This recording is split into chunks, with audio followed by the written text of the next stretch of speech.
Majelis, pertanyaan dari terlapor belum dijawab tadi. Terlapor siapa terlapor? Sorry. Tadi sudah saya Bapak jawab. jadi terlapor gimana? Sorry, termohon, mohon maaf. Saudara ahli, sekiranya saudara membaca amar putusan Mahkamah Konstitusi nomor 90, sekiranya saudara ada mungkin bisa dibaca. Semangat sedikit, Pak. Ini saya pelan-pelan menghormati ahli, nanti kalau terlalu tinggi Jangan tensi. terlalu santai waktu. Yang pertama,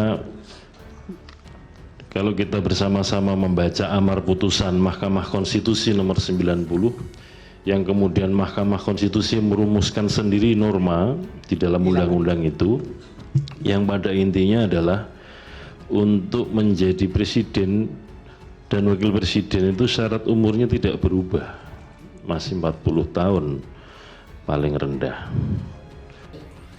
Terima kasih, saudara saksi. Izin majelis, mohon dicatat bahwa saksi tadi beberapa kali menyatakan kualitas data ini jelek sehingga saksi menyatakan Sudah tidak percaya sudah pada terekam, Pak. data. Langsung Baik. ada di salah sidang Terima kasih. otomatis. Yang paling penting, Pak Ketua KPU itu, ini yang harus besok dikanter dengan alat bukti Bapak supaya Mahkamah mendapatkan pandangan yang seimbang. Kemudian Bapak ya seharusnya bisa menghadirkan orang-orang yang volunteer juga, yang tidak harus orang bagian dari KPU kan, yang kemudian bisa menjelaskan dari sisi angle yang kemudian bisa menjadi alasan pembenar pihak KPU kalau memang KPU kemudian tidak mau dikatakan itu suatu kesalahan. Baik, terima kasih saudara saksi. Terima kasih. Majelis, pertanyaan dari terlapor belum dijawab tadi. Terlapor siapa terlapor? Sorry. Tadi sudah saya Bapak jawab. jadi terlapor gimana? Sorry, termohon, mohon maaf. Sudah Belum dijawab majelis. Jadi Yang mana sekiranya satu kesempatan Ya, di soal- yang coba. saya ulangi lagi ya, bahwa di dalam peraturan KPU nomor 19, Ya sudah, saya sudah bisa sampaikan, nanti diskusinya bisa panjang. Jadi ada ketentuan bahwa ketika datang kemudian bisa menggunakan syarat sepanjang ada izin presiden, sementara faktualnya kan begitu kan.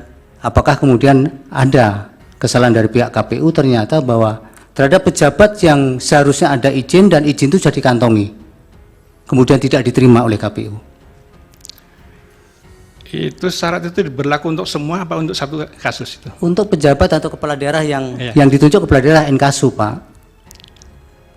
Bagaimana pendapat Ali? Kalau saya kalau dalam konteks ini tentu merujuk pada putusan MK itu yang mensyaratkan secara yang sudah Ya, ditentukan itu. cukup. Terima kasih, Prof. Keterangannya mudah-mudahan bermanfaat untuk Mahkamah Konstitusi.